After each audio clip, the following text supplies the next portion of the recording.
अस्सलाम वालेकुम नाज़रीन, मैं हूं फरूख अब्बास और चैनल है एनटीवी और शो जो आप देख रहे हैं इसका नाम है न्यूट्रल। मैं और जावेद चौधरी साहब आपके साथ मौजूद हैं इस शो को लेके। आज दो टॉपिक डिस्कस करने हैं, बहुत ही इंपॉर्टेंट टॉपिक। सबसे पहला टॉपिक तो यह है, चहमगोइयां होनी शुरू हो गई हैं पावर कॉरिडोर्स में कि शायद हुकूमत को कोई खतरा है और हुकूमत जाने वाली है। तो कुछ खबरें हम आपको मिला के बताएंगे और कुछ खबरें ऐसी जो हमारे पास मौजूद हैं एक्सक्लूसिवली, वो आपको बताएंगे कि क्या वाकई हुकूमत को खतरा है या नहीं है। पीपल्स पार्टी और पीएमएलएन का क्या कोई नूरा कुश्ती हो रही है आपस में, या वाकई ही ये लड़ पड़े। और बाकी इत्तेहादियों के साथ पीएमएलएन का क्या होगा ये भी जानिएगा। पीटीआई ने अपनी एक तैयारी शुरू कर दी है और पीटीआई कह रही है जी कि कौमी हुकूमत और इलेक्शन करवाओ और हम तैयार हैं, क्योंकि ये भी हम जानते हैं कि अगर वो डायरेक्टली हुकूमत में आगे बैठने की कोशिश करेंगे तो जो एक वोटर उन्होंने अपना खड़ा किया है या सोशल मीडिया में जो उन्होंने अपना माइंड खड़ा किया है, शायद वही उसे नहीं छोड़ेगा। तो ये पूरी स्टोरी होगी कि क्या पीटीआई हुकूमत में आ रही है, जो स्पेकुलेशन हो रही है, हम दोबारा आपको बता रहे हैं। इस तमाम थ्योरी को हम आपको जोड़ के बता देंगे कि एक्चुअली होने क्या वाला है, वाकई हुकूमत खतरे में है या नहीं है। फिर आपको ये बताएंगे कुछ एक्सक्लूसिव स्टोरीज और बहुत माजरत के साथ के बड़ी दुखी स्टोरीज, और ये मैं बताते हुए या चौधरी साहब आपको ये बताते हुए बिल्कुल खुश नहीं होंगे, जो कश्मीर की रिपोर्ट्स आज हम आपको देने जा रहे हैं। कश्मीर के अंदर जो आप सोच रहे हैं और जो आप देख रहे हैं ना कि जैक जो ये कमेटी बनाई हुई है इन्होंने कश्मीर ने, ये वहां पे बहुत कुछ ऐसा कर रही है जैसे मुल्क में बदअमनी फैल रही है। लेकिन अगर आपको पता चले कि इसके अलावा भी कोई वहां पे मौजूद है जिसका ताल्लुक आपकी सियासी जमातों से है, तो फिर आप क्या करेंगे वहां पे। तो ये भी एक स्टोरी जानिएगा, ये पूरी स्टोरी आपको बताएंगे, कोशिश करेंगे कि एहतियात से बताएं, ताकि कम से कम ये है कि जो हमारा आप तो ये होंगे आज के हमारे टॉपिक्स। तो शुरू करते हैं अपने वीलॉग को। रिमाइंडर छोटा सा, लाइक शेयर सब्सक्राइब, और 1 मिलियन के बहुत करीब है। जितना जल्दी पहुंचाएंगे हम उतना जल्दी आपका शुक्रिया अदा करेंगे और आपके लिए एक स्पेशल प्रोग्राम करेंगे। चौधरी साहब, क्या हुकूमत जाने वाली है? एक तो मुझे नहीं लगता कि गवर्नमेंट चाहेगी। उसकी बुनियादी वजह ये है, वो कहते हैं कि जो दौड़ता हुआ घोड़ा होता है ना, उसको चाबुक नहीं मारना चाहिए। तो ये जो घोड़ा है गवर्नमेंट का, ये दौड़ रहा है। तो एक दौड़ते हुए घोड़े को चाबुक मारने की क्या जरूरत है।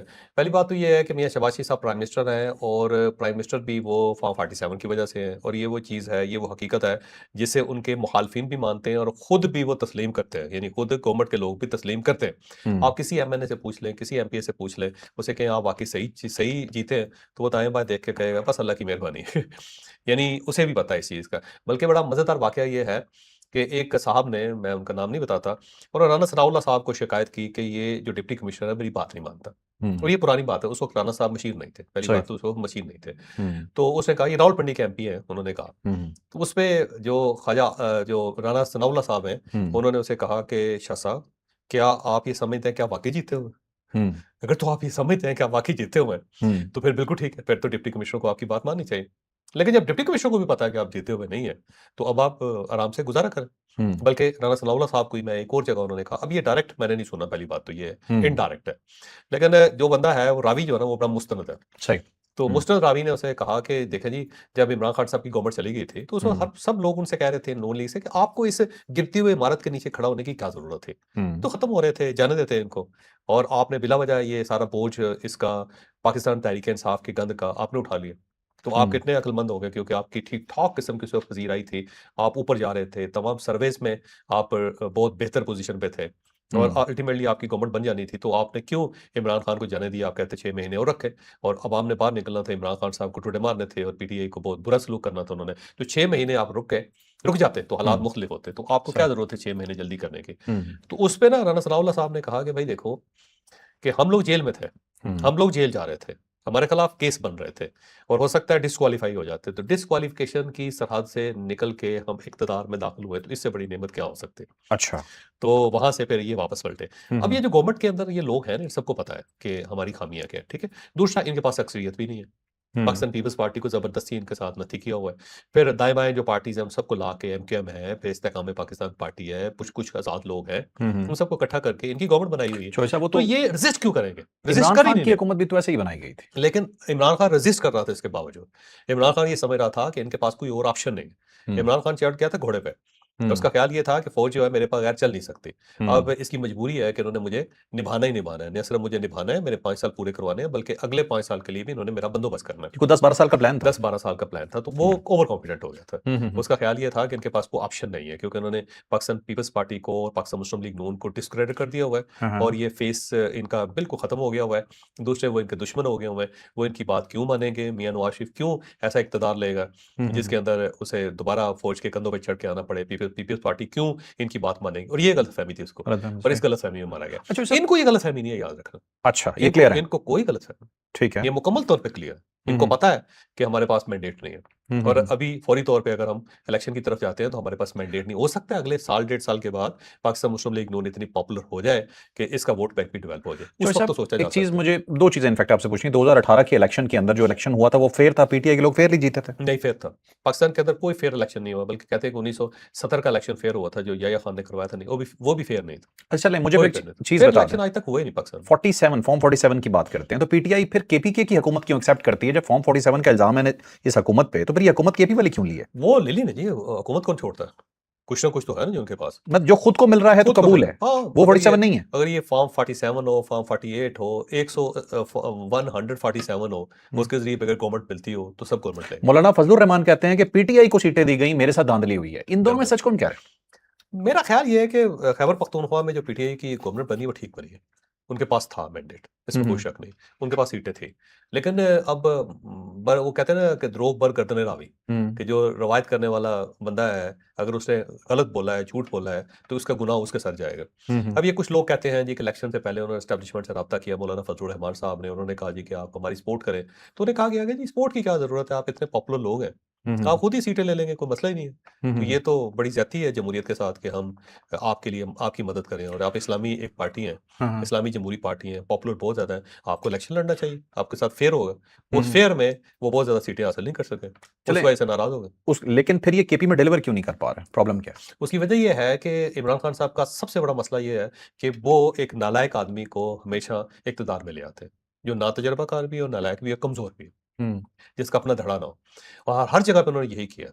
अब देखें ना, उनका परवेज़ खटक साहब को भी इसी तरह लेके आए थे। परवेज़ खटक साहब जो थे ना पुराने पार्लियामेंटेरियन है, पार्लियामेंटेरियन का ख़ानदान है वो, लेकिन कमज़ोर कैंडिडेट थे। हम्म, ठीक, कोई बहुत बड़ा एक्सपीरियंस नहीं था सिवाय पाकिस्तान पीपल्स पार्टी में रहने के।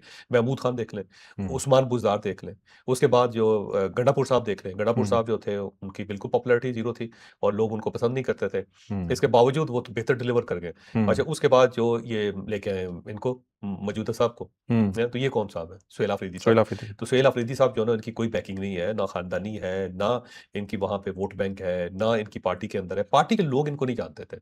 हम्म, तो जब इमरान खान साहब हमेशा कमज़ोर घोड़े को रेस में उतारेंगे तो डिलीवर कैसे होगा? हम्म, डिलीवर करने के लिए तो आपके पास विज़न होना चाहिए, हाँ। और दूसरा ये है कि आपका तजुर्बा हो और लोग आपके कंट्रोल में हों। अच्छा साहब, पिछले दिनों मैं अपनी गाड़ी धुलवा रहा था तो वहाँ एक दीर का बच्चा था जो वो गाड़ी दौड़ता। आपको पता है बड़े मेहनती लोग हैं दीर के, बल्कि पूरे केपीके के लोग बहुत मेहनती। तो वहाँ पे उस बच्चे से मैंने ये पूछा कि आपके इलाके में जो गवर्नमेंट है वो किसकी है, मतलब जो एमपी एमएनए वगैरह जो है। तो उसने वहाँ पे बताया मुझे अपना सारा कि पीटीआई के ही लोग हैं। तो मैंने कहा आप लोग मुतमईन हैं उनसे, काम ठीक जा रहा है? तो उन्होंने कहा नहीं, हम जब उनसे पूछते हैं ना ये बात कि काम क्यों नहीं हो रहा हमारे इलाकों में, तो वो जवाब देते हैं कि वफाक हमें पैसे नहीं दे रहा। तो मैंने कहा आप ये बात मानते हो? मैंने बजाय उसे फीड करने को हाँ, उसे ठीक, पूछना मुनासिब समझा ठीक, कि ये ठीक। सोचता क्या है। एक बच्चा है जो मैट्रिक पास है, 20-22 साल का लड़का है। वो कहते हैं हमें पता है ये हमसे झूठ बोल रहे हैं, हुँ, हमें पता है इस बात का। हुँ, हम जब भी इनसे सवाल करते हैं ये मुद्दा डाल देते हैं वफाक पे सारा, हुँ। और ये कहते हैं वो गलत है। मैंने दहशतगर्दों का सवाल किया, उसने कहा जी हर बंदा उन्हें वहां दहशतगर्द ही समझता है, कोई ऐसा नहीं है कि उनसे डरता हो, ये कहता हो, लेकिन पीटीआई की गवर्नमेंट डरती पिटे है। पिटेगा गवर्नमेंट, बिल्कुल सही बात। तो ये मसला है, अब ये जो गवर्नमेंट है ना यहाँ पे वफाकी गवर्नमेंट पाकिस्तान मुस्लिम लीग नून की, इसको पता है कि हम हम्म, कैसे इक़्तिदार में आए हुए हैं। लिहाज़ा हम्म, ये कोई रिवोल्ट नहीं कर सकते, कोई एस्टेब्लिशमेंट के साथ लड़ाई नहीं कर सकते। तो इससे इनको पता है कि अगर एस्टेब्लिशमेंट नाराज़ हो जाएगी तो हम दोबारा जेलों में जाएँगे, हम्म, दोबारा हमारे केस बनेंगे, हमें हम्म, फिर एक दोबारा लंबा प्रोसीजर तय करके फिर 8-10 साल ख्वारी के बाद फिर यहीं पे आना पड़ेगा एस्टेब्लिशमेंट की मदद से। तो मुझे नहीं लगता कि इस मर्तबा ये गलती करेंगे। सही। दूसरी बात, एस्टेब्लिशमेंट जो है ना उनको बहुत अच्छा प्राइम मिनिस्टर मिला हुआ है जो 17-17, 18-18 घंटे काम करता है, अवेलेबल होता है रात के वक़्त भी। और वो इतना अवेलेबल आदमी, फिर उसका एक्सपीरियंस भी है, टीम भी हम्म, उसने अच्छी बना ली हुई है और मुल्क के लिए वो काम भी कर रहा है। तो जब हम्म, आपके पास एक प्राइम मिनिस्टर ऐसा है तो आपको नया प्राइम मिनिस्टर लाने की क्या ज़रूरत है और कहाँ से लेके आएँगे? क्या कोई कोई वर्ल्ड बैंक का बंदा ले आएँगे, आईएमएफ का ले आएँगे, कोई अमेरिका से ले आएँगे, यूरोप से ले आएँगे? यहीं से आपने लेना, अच्छा साहब, और उसकी स्टैंडिंग नहीं होगी कोई। एक और भी आवाज आ रही है, एक और भी खबर सुनने को मिल रही है कि टेक्नोक्रेट्स मजीद शामिल किए जा सकते हैं हो सकते हैं, इस जो मौजूदा गवर्नमेंट है इसमें। हो सकते हैं टेक्नोक्रेट्स आ जाएँ।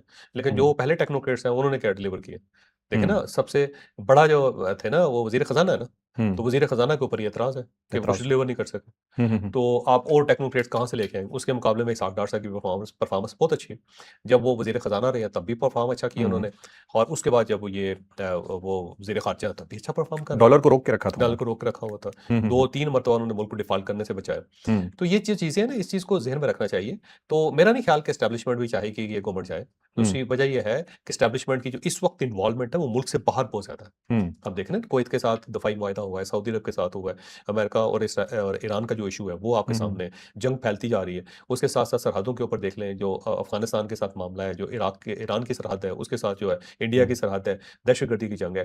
तो जब इतने ज़्यादा आपके पास प्रॉब्लम हो और आपने उनको फेस करना हो, उनको टैकल करना हो, तो आप उल्टा अंदर भी एक बहरान पैदा कर लें, शायद गवर्नमेंट को भी फारिग कर लें, ताकि कोई कसर ना रह जाए। तो ये पीटीआई ऐसा है, एक टाँग टूटी हुई दूसरी को भी मार के तोड़ दें आप। जैसे जो पीटीआई अपनी सीवी पेश कर रही है जिसमें मोटा-मोटा उन्होंने ये लिख भी दिया है कि हम आपको कुछ भी नहीं कहेंगे, हम आपके साथ सही से चलेंगे, हमने भी हमारी तरफ भी देखें, जो मतलब इनके बयानात से जो चीज़ ज़ाहिर हो रहा वो है, इनका अंडरस्टैंड कर सोशल रही है। मीडिया भी ऐसा ही कुछ चीज़ें दिखा रहा है। पीटीआई अंडरस्टैंड कर रही है हुँ, कि खान इस तरह बाहर नहीं आएगा, जो मर्ज़ी अच्छा। कर लें। मूवमेंट चल नहीं रही, मूवमेंट चल नहीं सकती। एक हाइपोथेटिकल मैं आपको सिचुएशन देता हूँ। अगर पीटीआई जो है तैयार हो जाती है या मतलब ऐसा कुछ सिचुएशन पैदा हो जाए, तो क्या पीटीआई को गवर्नमेंट में लाने का या आने का मौका नहीं, मिल सकता है? नहीं, नामुमकिन। बस उसकी वजह ये, वैसे नामुमकिन लफ्ज़ ज़्यादा खौफनाक है, हुँ, इंतहाई मुश्किल। हुँ, उसकी बुनियादी वजह ये है कि इस वक़्त जो एस्टेब्लिशमेंट है वो अंडरस्टैंड करती है कि इमरान खान एक बहुत बड़ा स्पॉइलर है। हुँ। इसको थोड़ी-सी भी स्पेस मिली ना, तो जो हालात अब थोड़े से बेहतर हों, ये खत्म हो जाएँगे, अगर वो इमरान खराब खान हो जाएँगे। गारंटी दें कि मैं कुछ नहीं नहीं, उनकी गारंटी कौन है? इमरान खान की गारंटी इमरान खान खुद नहीं दे सकता।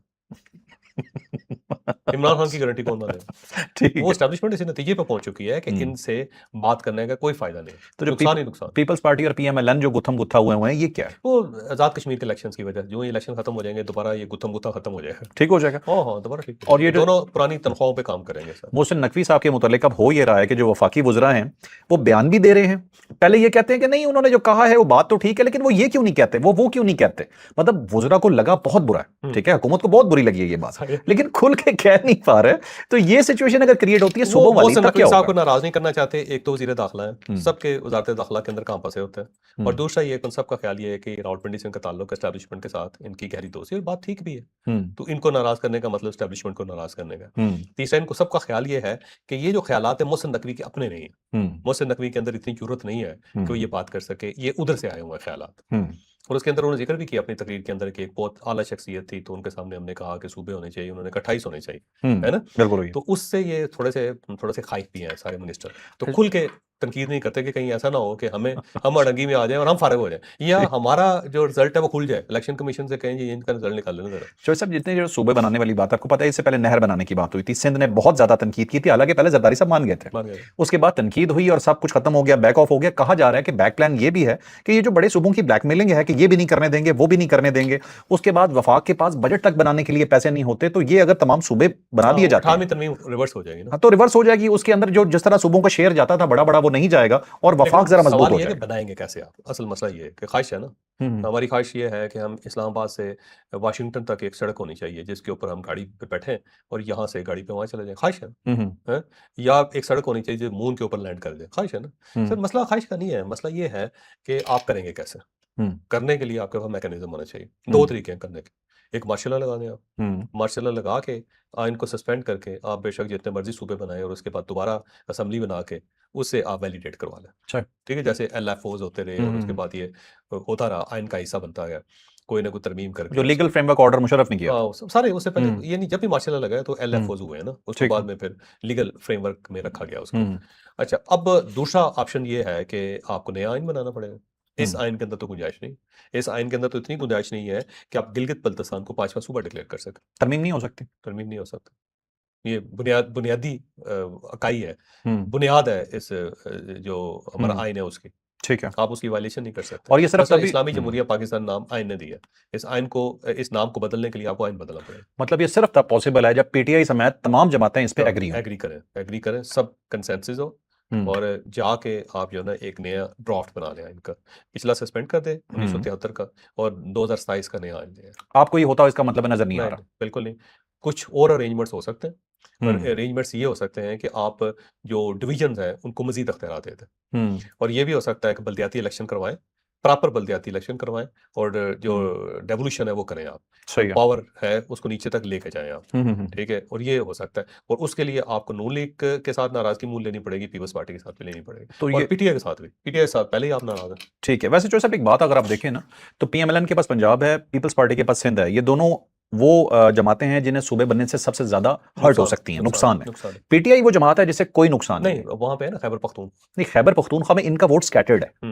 इनका ऐसा नहीं है कि कोई एक बेल्ट में वोट हो, ये कहते हैं पूरे पाकिस्तान में हमारा वोट है। और जैसे फॉर्म 47 की बात होती है, अगर मकती तौर पर उस चीज को मान भी लें, अगरचे मैं फॉर्म 47 वाली बात को पूरी तरह से नहीं मानता। अगर फॉर्म 47 पूरी तरह से था तो फिर इन्हें गवर्नमेंट में होना ही नहीं चाहिए था, ये पीटीआई को। नहीं, वहां पे नहीं किया ना, गड़बड़ ज्यादा नहीं की ना, उन्होंने कहा ठीक है मौका देना चाहिए ताकि सब स्टेक होल्डर हो। जो ऐसा बात, जहां वो सारे जीत गए वहां उन्हें कबूल हो गया, जहां नहीं जीते वो कहते हैं हार गए। सारे स्टेक होल्डर है ना तो ऐसा इक्का दुक्का वाकयात को पूरे मेरे ख्याल असेंबली पे नहीं थोपना चाहिए, मुझे ये लगता है। ठीक है, मैं इज्जत करता हूँ आपके ख्यालात की। नहीं, जाहिर सी बात है, हुकूमत है चौधरी साहब, पीटीआई को तो यही लगता है जहां हम जीते वही ठीक है सिर्फ। अच्छा बहरहाल चौधरी साहब, अब मुझे ये लग रहा है कि पीटीआई हर्ट नहीं होगी। अगर सूबे बनते हैं तो पीटीआई तो इस मामले में तैयार हो जाएगी कि हम करवाते हैं। उनको ये है ना कि दूसरे तो मारे जा रहे हैं ना, वो कहते हैं कि हमारी हांडी नहीं पकड़ी, कोई मसला नहीं है, दूसरे की भी तो खराब हो रही है ना जी। वो जिन था ना, उसने कहा कि मैं जिन बुलाता हूँ वो हांडी के अंदर सालन रख देता है, मैं खा जाता हूँ। तो दूसरे बंदे ने भी कहा कि ठीक है जी, मैं भी वजीफा करता हूँ, वजीफा करता रहा, जिन आया।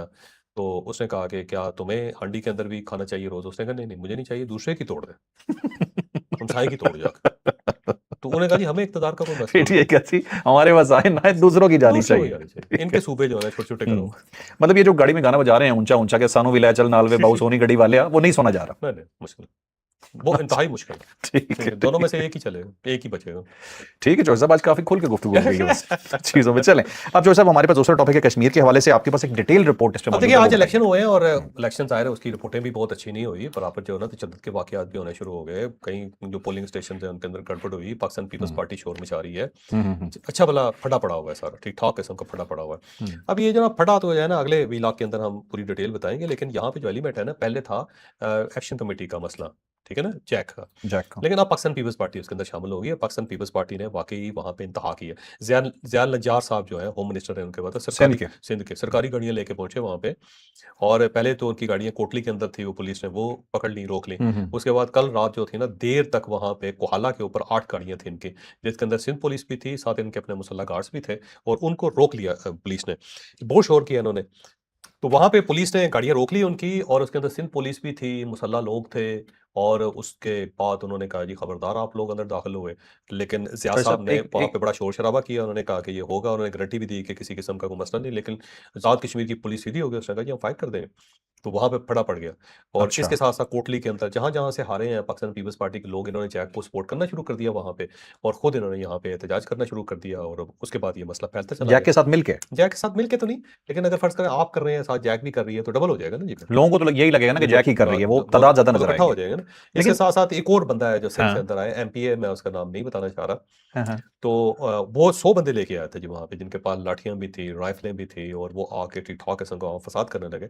और पुलिस ने फिर उनको ये बताया कि अगर आप नजर आए तो हम बराह रास्त फायर करेंगे। ये 100 बंदे 100 बंदे सिंध से आए थे, ये सिविलियंस थे सिविलियन थे, और इनके पास लाठियां थी, राइफलें थी, और बिल्कुल आप देखें ना, पुलिस वालों से पूछे ना जाके वहाँ पे वो क्या करने आए थे सारे। तो चौधरी साहब एक मिनट, तो मैं उनके हालात तो वाकई वहाँ पे खराब होते हुए नजर आ रहे हैं। मैं थोड़ा इस मामले को समझने से कासिर हो रहा हूँ, थोड़ा सा प्लीज मेरी रहनुमाई के लिए बता दीजिएगा। और अभी तक कश्मीर की सिचुएशन मैं अगर उसे समराइज करूं तो ये नजर आता है कि अवामी एक्शन कमेटी जो इनकी बनी हुई है, जो कलअदम हो चुकी है, इनकी तरफ से तशद्दुद हो रहा है, इनकी तरफ से पथराव हो रहा है, फायरिंग हो रही है, और ये रियासती इदारों पे कर रहे हैं। ठीक है, अब आपने एक और स्टोरी बताई है जिसमें यह पता चल रहा है कि पाकिस्तान पीपल्स पार्टी के लोग भी शामिल हैं। लोग भी शामिल होंगे, बिल्कुल बल्कि बल्कि कल रात इस तरह हुआ कि ये था कि पोलिंग स्टेशन के ऊपर वारदातें होंगी, लड़ाइयाँ झगड़े होंगे। तो कल पुलिस ने इनको बताया सबको कि अगर यहाँ पे कोई गैर मुतल्लका बंदे नजर आए तो हमने फायर कर देना, हमने अच्छा, बिल्कुल नहीं छोड़ना। तो पुलिस की तरफ से वार्न कल रात इनको किया गया था। दूसरा ये है कि जो पोलिंग मटेरियल है ना, उसको लाने में भी बहुत प्रॉब्लम हुई, क्योंकि जब वो गाड़ियां जो उन्होंने हायर की हुई थी हाँ, हाँ, पोलिंग के एजेंट्स के लिए और दूसरा इलेक्शन कमीशन के लिए, उसके ऊपर लोगों ने अटैक कर दिया। गाड़ियों के ऊपर ठीक ठाक किस्म का पथराव हुआ, फिर ड्राइवर भाग गए, गाड़ियां चली गईं, फिर पोलिंग मटेरियल जो था वो नहीं पहुंच सका। फिर जेलम और नीलम के अंदर पहुंचाया पुलिस ने, पुलिस की मदद से। फिर रात बड़ी देर तक जो मुजफ्फराबाद था उसके अंदर 60% पोलिंग मटेरियल पहुंचा था, सुबह तक जाके बड़ी मुश्किल से उसको पूरा किया गया। तो हालात बड़े खराब हैं, लेकिन इसके बावजूद मुझे लगता है कि नून लीग जीत जाएगी, ये सीटें भी निकाल देगी। एक चीज जो है बस बिल्कुल आखिर में मुझे आपसे आखिरी सवाल करना है, ठीक है, और वो सवाल ये है, क्या इलेक्शन कश्मीर में शफाफ हो रहा है? देखिए, मैंने पुलिस से पूछा तो उन्होंने कहा जी कि यहाँ पे इलेक्शन वाकई फेयर हो रहा है, सपोर्ट किसी को नहीं मिल रही, नहीं मिल रही है? नहीं मिल रही कहते हैं। और बल्कि उन्होंने कहा जी कि बाहर बाहर जो होती है ना अरेंजमेंट, एक वो हुई है कि लोगों ने उम्मीदवार खरीद लिए, उम्मीदवार हासिल कर लिए, लेकिन पोलिंग जो कि डे और पोलिंग स्टेशन के अंदर पुलिस ये कहती है कि हम हलफ देने के लिए तैयार हैं कि वहाँ पे कोई गड़बड़ नहीं है। पोलिंग में कोई गड़बड़ नहीं है। पोलिंग में कोई गड़बड़ नहीं है। बिल्कुल ठीक है, बिल्कुल ठीक है। तो ये था नाज़रीन आज का वीलॉग, यकीनन आपके लिए इन्फॉर्मेटिव रहा होगा। जाते हुए सिर्फ इतना कहूंगा जी कि हम जैसे पहले भी कह चुके हैं कि हम तरक्की के बड़े मुखालिफ लोग हैं। कोई नहर बनने लगती है और हमें लगता है कोई बंजर इलाका सैराब हो जाएगा तो हम उसके खिलाफ हो जाते हैं। अगर हमें पता चलता है जी कोई डैम बन सकता है जिससे हम बहुत सारी जमीनें सैराब कर सकते हैं तो हम उसके खिलाफ हो जाते हैं, और बगैर किसी वजह के होते हैं, हमें मालूम भी नहीं होता मुखालफत क्यों कर रहे हैं, बस सिर्फ हमारी अना सेटिस्फाई रहनी चाहिए। यह है हमारा प्रॉब्लम। तो लाइक शेयर सब्सक्राइब, इजाजत दीजिए। अल्लाह हाफिज़। पाकिस्तान जिंदाबाद।